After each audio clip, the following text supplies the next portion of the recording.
After a couple weeks off, Fan Fiction Friday is back. Let's get into your Mariners trade ideas coming up here on the Locked On Mariners podcast. Colby, hit it.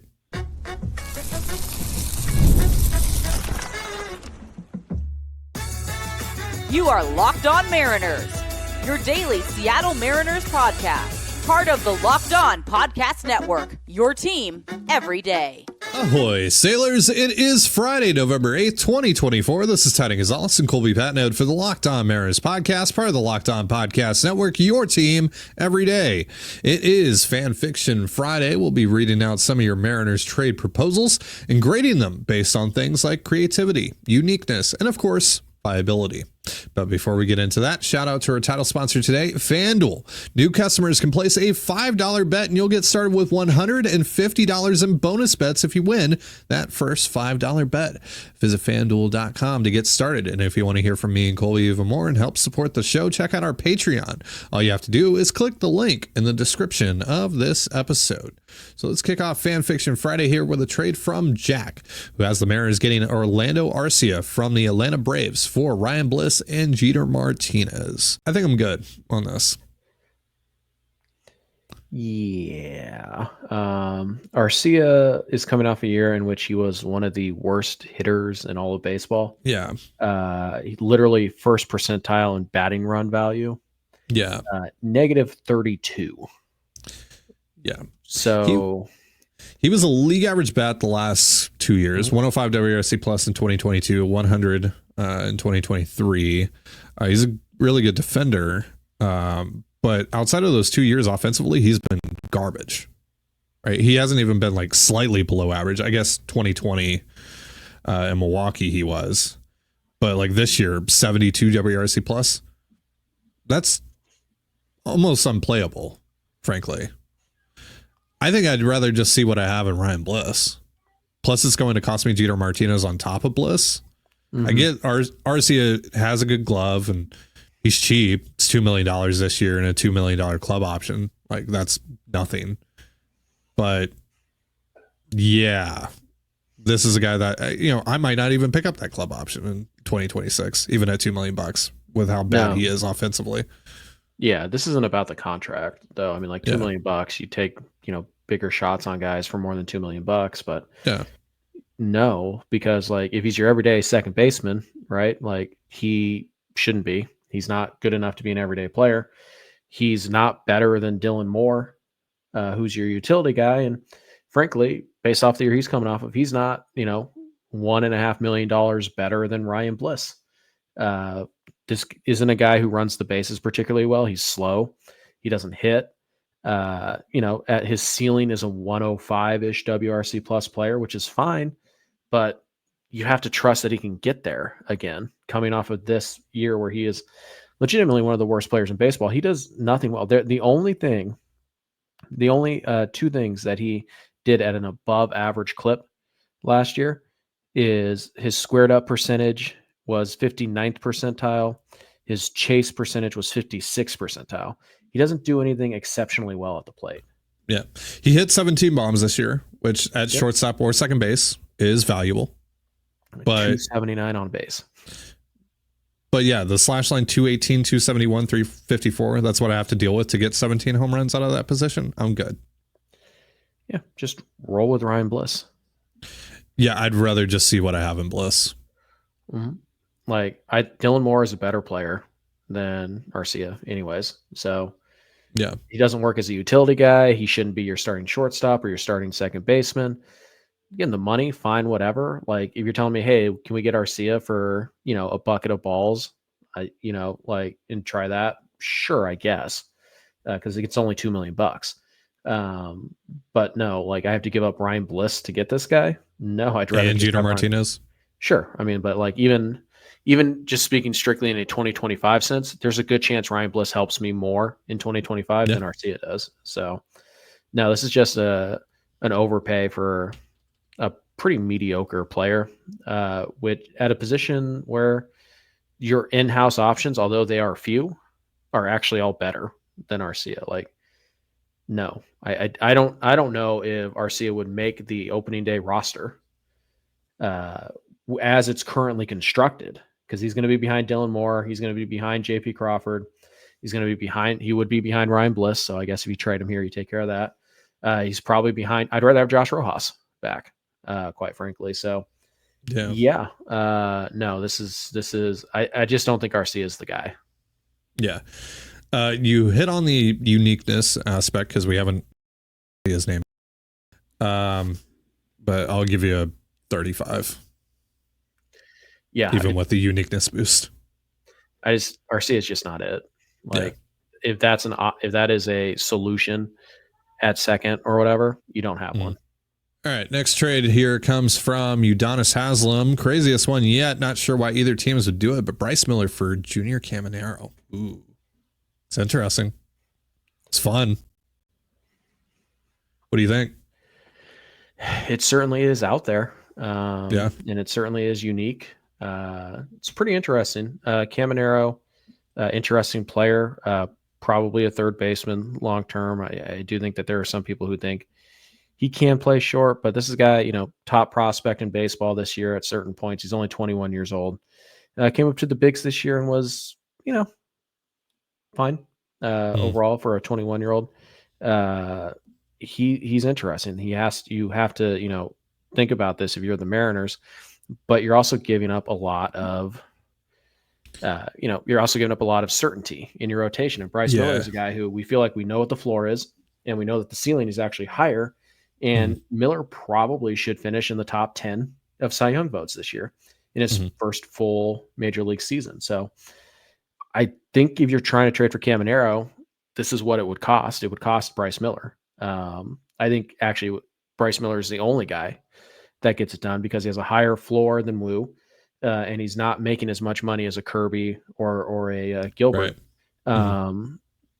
But I think you nailed it. Like, I don't know why either team would do this because the Mariners are trading a proven bat or a proven arm for a bat that pretty good chance he hits. Like, he's a really, really good prospect. Yeah.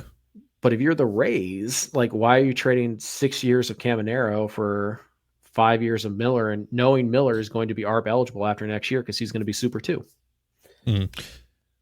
I would say there's just too much short-term risk here for me. I think long-term Caminero is going to hit. He's going to be a really good player. But I think right now, like, who helps me more? It's Bryce Miller.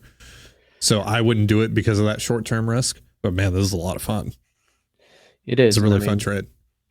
If you're a fan of bat speed, Caminero has one of the fastest bats in baseball. Oh, yeah. So, like, the power is legit.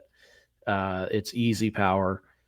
He's going to get there. Like, I have no doubts that Caminero is going to after I got done recording with Ryan Divish a couple months ago, it was like right after they played the Rays. He was like, that dude had one of the most impressive BPs I've ever seen in my entire life. Yeah, Caminero is I'd be shocked if he wasn't like an all-star. The question is, do you want to risk Bryce Miller this year knowing that at 21 years old, Caminero might not be that guy for a year or two? Yeah. And then how do you replace Bryce Miller? You really trust Logan Evans? So, yeah, it's interesting to say the least. And it's kind of, it essentially what it really is it's kind of a more like souped up version of the Michael Pineda for Jesus Montero trade. Yeah. Where it's like, yeah, we have this guy. He's been in the big leagues for a little bit and he's been really good. And we think there's even more in the tank. It's exciting. But here's this prospect who's been up for about a month total. And he's got that plus power and he plays a premium position and blah, blah, blah. And it's like, yeah, that one didn't work for the Mariners, but that doesn't mean they shouldn't try to make trades like that for the right players in the future. And Caminero could be that right guy. Like, if the Mariners made this trade, I wouldn't be mad at him. I'd be like, okay, like that's interesting. That's a very interesting move. I just think it carries a little more risk for the Mariners in the short term. And I think that's where the Mariners focus needs to be on 25, 26. And so it just doesn't quite line up just right, but this is a really fun trade. But I think the Rays would also probably look at it and be like, no, we're not trading 6 years of Caminero for anything, really. It checks off a lot of the boxes that I'm looking for here with this exercise. So I'm going to give you a 60. I wouldn't do it again because of the short-term risk. So that does decrease the grade a little bit. And also, I just don't think it would happen. Right. So that decreases the grade a little bit, but I'm going to give you a 60. Yeah, it's fun. Realism's probably not there, but yeah, it's a lot of fun. This would be a fascinating deal to break down if it actually happened. Yeah. So yeah, I'll go 60. A lot of fun in this one. Yeah. Good job. All right. So we are going to look at more of your trade ideas here in just a moment. But first, a reminder, this episode of the Locked On Mariners podcast is brought to you by Ibotta and FanDuel. As you all know, I love Thanksgiving, but what I don't love is grocery shopping. Right now, though, Ibotta is making your Thanksgiving easier with cash back on everything you need to make your perfect holiday meal, so you can get the turkey and your favorite sides for free. This month, Ibotta is giving new users 100% cash back on your Thanksgiving feast. Just add the offers in the app to redeem for everything you need to make your Thanksgiving feast complete. All you have to do is shop at your favorite retailers and upload your receipt. Download the Ibotta app now and use the promo code LOCKEDONMLB. That's LOCKEDONMLB to get 100% cash back on your Thanksgiving feast starting November 1st. Just go to the App Store or Google Play Store and download the free Ibotta app and use the promo code LOCKEDONMLB. That's IBOTTA in the Google Play or App Store and use the promo code LOCKEDONMLB. Get ready to tackle the NFL action with FanDuel, America's #1 sportsbook, because right now new customers can bet $5 and get $150 back in bonus bets if you win.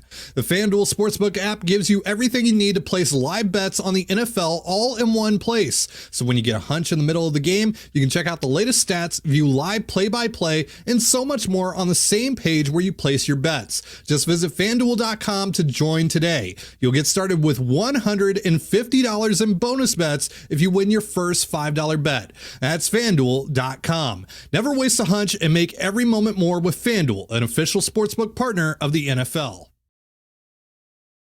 And you're listening to the Locked On Mariners podcast. It is Fan Fiction Friday. We are reading out some of your Mariners trade ideas and grading them. This trade comes from Zach, and it's a deal with the Minnesota Twins. Michael Arroyo, Logan Evans, JT Chargois, and Jared Sundstrom to Minnesota for Griffin Jax and Willie Castro. It's going to cost you more than Michael Arroyo as the headliner. Yeah. Jax is fantastic, and you get him for 3 years. Like, he's ARB1 this year. So, I think when you adjust for inflation, all that stuff, think about the Edwin Diaz trade. Now, he's not quite as good as Diaz. He's only had the one great year, blah, blah, blah. But I think that's the threshold you're looking for, is the Diaz trade. And I mean, what's the Kelnick kind of, corollary here? It's probably Emerson or Laz is probably how the Twins would feel about that. And I don't think that attaching the, $7 million of Willie Castro is going to do much to, drop his value. So I think the Jax thing, I'd love to have him. As you guys know, I'm a big proponent of going out and getting a high leverage reliever.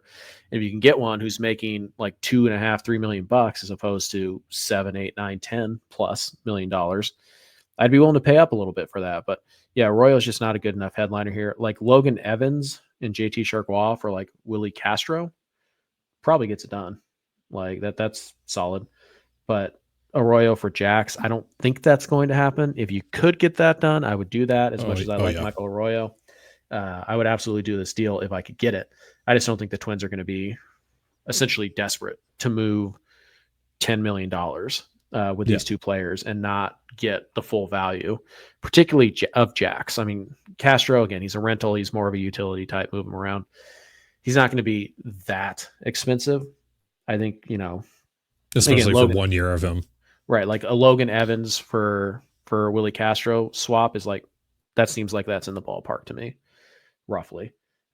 Maybe a little bit more, maybe a little bit less, but we're not talking about like you have to give up Michael Arroyo to get Willie Castro. I don't think so. Sure, yeah. So you're almost there.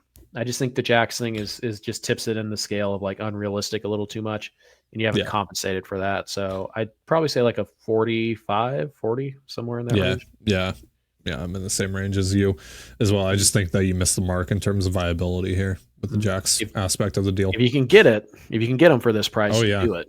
Doing backflips. Yeah. Yep. Connor has a deal here with the Nationals. Luis Garcia and Mason Thompson to the Mariners for Harry Ford, Tyler Locklear, and Michael Morales. Yeah. I like Luis Garcia. Pretty good player. One of the more underrated players in baseball. He's got 20 home run pop. Pretty good athlete. He's interesting, to say the least. So that's the headliner here. Mason Thompson, you're basically hoping that you can fix him or make a tweak because he's not very good, at least, on the surface. Now, he was pretty good in 2022, but that was in 24 innings. So yeah, Mason Thompson is he's a throw-in. He's also coming off of TJ. So yeah, so that's a literal throw-in. Whatever. He's not that important to this deal. Luis Garcia is good. He's a good player. I think he's got 3 years of club control, if I'm remembering correctly. Yeah, he's a good player. He hits for a pretty good average. I think he's got 20 home run. He's got a 2020 season in there, I'm sure. Pretty good defender. Not elite at second base, but pretty good. Doesn't strike out a ton. Doesn't swing and miss a ton. Doesn't hit the ball especially hard, about league average exit velos. But he's a good player. He's a legitimately good player, and he could be your solution at second base. And I think he's probably a good enough athlete that he could slide over and play third base if Cole Young comes up and all that. So I like Garcia quite a bit. For the price tag of let's see, Ford, Locklear, Morales, I don't think that's enough to get 3 years of Garcia. Again, whenever Harry Ford is the headliner in a trade, really makes it kind of difficult to evaluate that because he is such a polarizing prospect across baseball that, it's possible that the Nationals front office loves Harry Ford. It's also possible they really don't like him. They don't think he's they think he's just a solid prospect, not a top 100 guy. That's how wide the ranges are on Harry Ford. So it's a little bit tough here. I think Garcia, if you want him for 3 years, coming off of the year he's coming off of at the age that he is, I think that probably is going to cost you a Cole Young type. They might honestly ask for Laz, and that's not ridiculous. I don't think you should do it. But I think Cole Young is probably, the more realistic player here. But, I would say Ford, Locklear, and Morales for Garcia straight up feels like it's in the ballpark. It doesn't feel like that's outrageous. Again, obviously, beauty in the eye of the beholder. But if I told you it's Cole Young and Ty Pete instead, is that a huge difference between what was proposed here? A little, but not significantly. So I'd say 45-ish. It's close. I think that I think you're undervaluing Luis Garcia a little bit here. I'm between a 45 and a 50. I think it's close enough that I could see it happening. It's just, again, the question about how do the Nationals value Harry Ford? Do they think he can actually catch? Right. It's a big part of his value, because if they don't, then given where his bat is right now, how valuable do you think he is as a corner outfielder? Yeah, I think if Garcia were to be moved, first of all, I think if the Nationals are going to move an infielder, it's going to be CJ Abrams. But if they do move Garcia, the Nationals are kind of the team that's looking to make a jump this year. They want to go from bad to good and have a shot. They really need pitching, and the Mariners don't have that to offer. You're not giving up Logan Gilbert for Abrams or Garcia. So this might be a situation where you need that third team involved, somebody who's got the young pitcher and you have the young bats to give the team that has the pitcher, blah, blah, blah.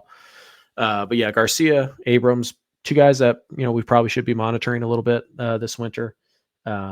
Just the Nationals and the Mariners don't line up particularly well in trade talks. But again, it only takes, one team to step up, and we just don't know how the Nationals feel about the Mariners, young hitters, but the Mariners, they don't have the pitching that we think the Nationals are going to go after.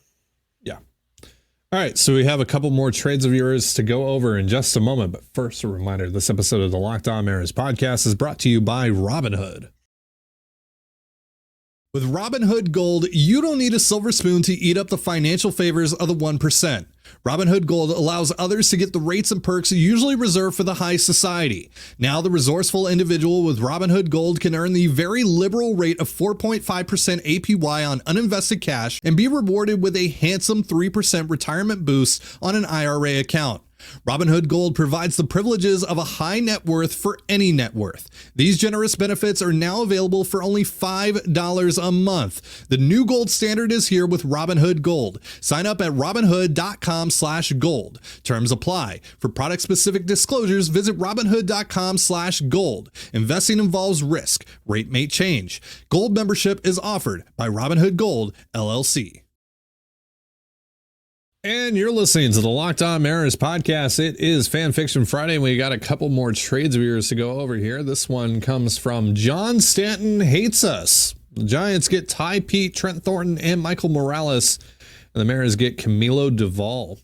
Looking for a high leverage relief option here, who's coming off of a bad season, but was an all-star the year before. What do you think, Colby? Yeah, it's interesting. Doval was so bad this year, he got sent down like in September. Did he really? Like, I didn't even know that. I'm pretty sure he got demoted at one point this year. So yeah, it's an interesting guy, former high leverage reliever with really great metrics. 2023 was off the charts. This last year, not very, but a lot of the underlying metrics are still really good for him. He has one of the best sliders in baseball. Regularly running 40+% whiff rates on that pitch. Even this year when he struggled, opponents hit 184 off of his slider with a 272 slug and a 44.8% whiff rate. He is a slider cutter guy. It is kind of a similar arsenal to Emmanuel Clase, where he just alternates between those pitches. So that's pretty fun to think about.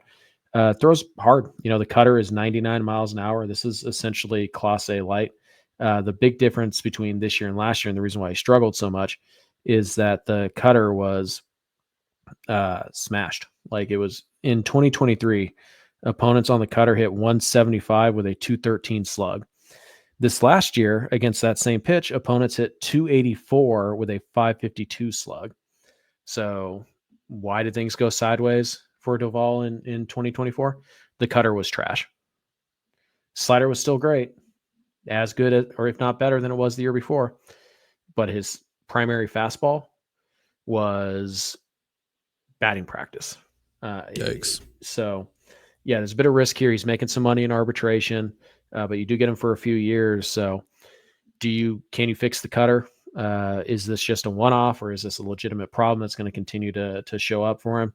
That's the big question here. And so when you're talking about giving up Ty Pete, you have to be a little bit careful. The Mariners really like Ty Pete quite a bit. Thornton and Morales, whatever, doesn't matter.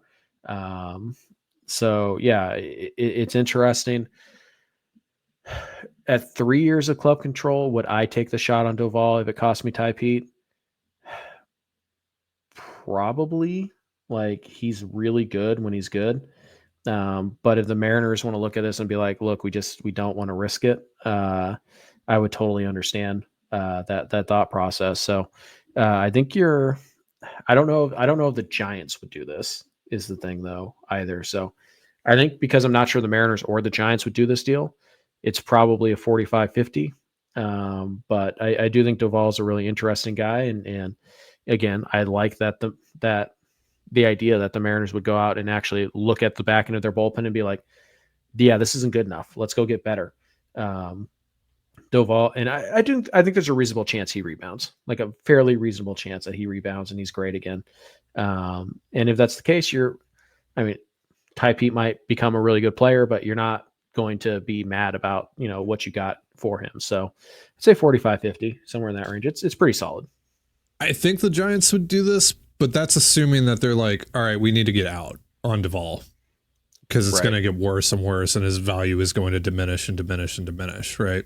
But yeah, that's just assuming, right? So I don't know. I'll go 45 to 50 because I think the Giants probably look at Doval, especially with their bullpen issues that they had this year. Their bullpen wasn't particularly good.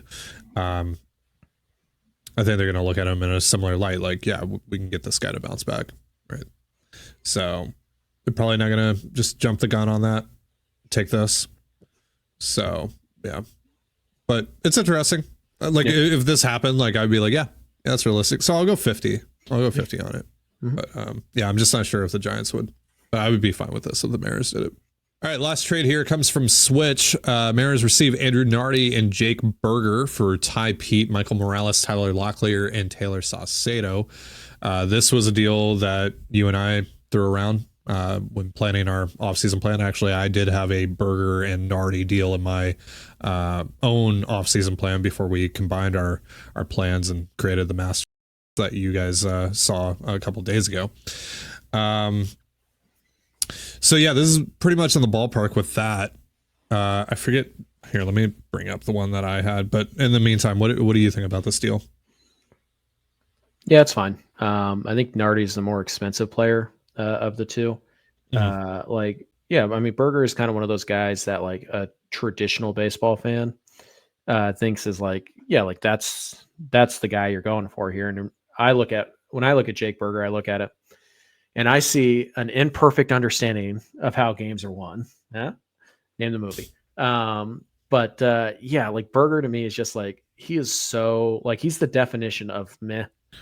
Like, can't play defense, doesn't draw walks, doesn't get on base, but he's going to hit 250 and he's going to hit 25 bombs and people are going to be like, oh, he's big time power hitter. Oh, he's so good. And it's like, no, he's about average. He's an average. Would be a more traditional first baseman than the Mariners have had in a little while here. Sure. Like, I mean, again, does he help the Mariners? Yeah, probably. So like, I'm not saying like, I don't want him.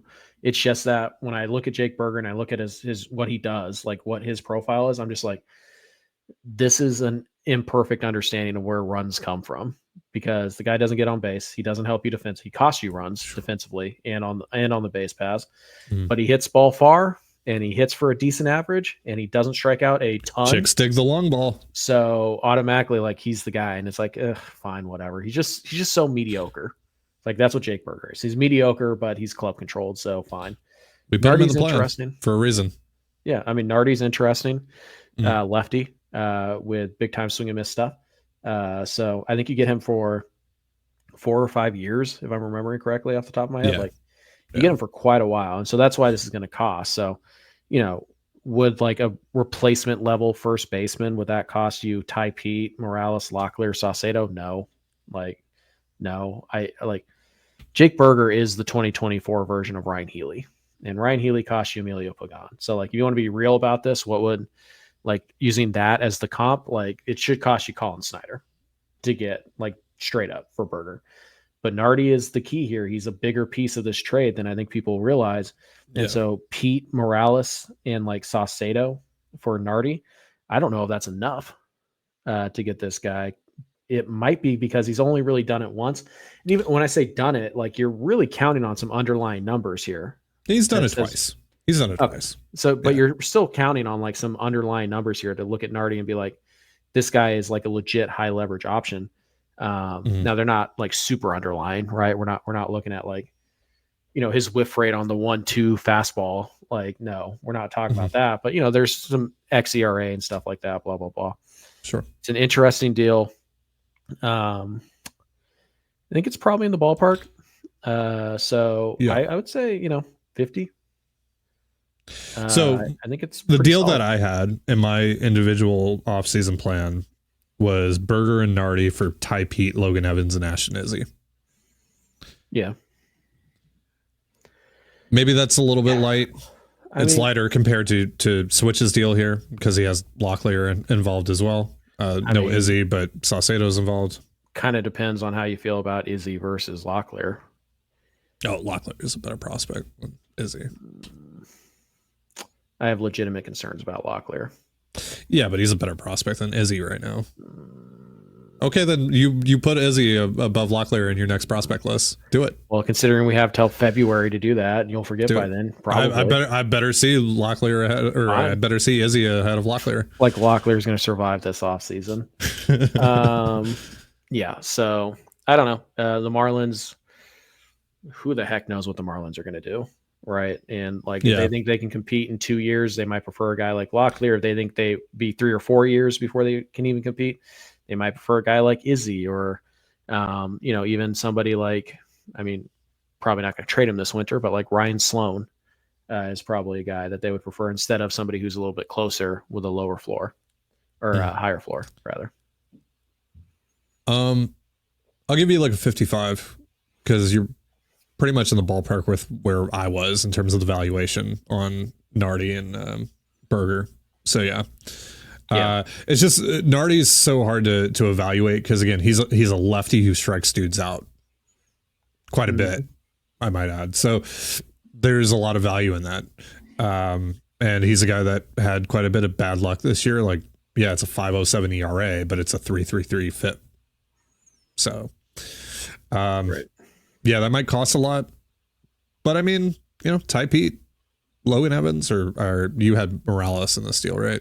It's Morales, Pete, and Locklear, and Saucedo. All those guys, the 3 prospects, those are legitimate prospects. So there's quite a bit of value in there going back to Miami. It's just, what do they want to do? And how much do they value Nardi? Is Nardi like a guy that they would only take Harry Ford for? Because at that point, I'm out.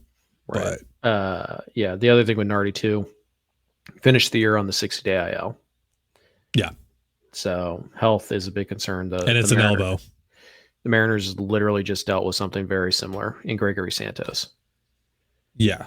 So that's the other thing. So if the elbow is a legitimate concern, then you're probably just out in general. You have to think about if I don't get anything from Nardi, how does that impact the rest of this deal? Well, if you don't get anything from Nardi, you're not giving up Ty Pete. So you have to feel really good about the elbow. To add a guy like that, you might take the shot on Locklear for Nardi straight up, even if you don't feel great about the elbow. But I do think the Mariners value Ty Pete more than they value Ty Locklear. All right, so thank you everyone for your trade proposals. That's going to do it for our show. Thank you so much for joining us here on the Locked On Mariners podcast. For Colby Patnode, I'm Tiding Gonzalez. Be sure to give us a follow on Twitter at LO_Mariners. You can follow me at Tiding Gonzalez and Colby at CPAT11. That's CPAT11. We're also on Blue Sky. You can follow me at TDG, Colby at MLB Colby, and the show at Locked On Mariners. Have yourself a beautiful baseball day, and we'll see you next time. Peace.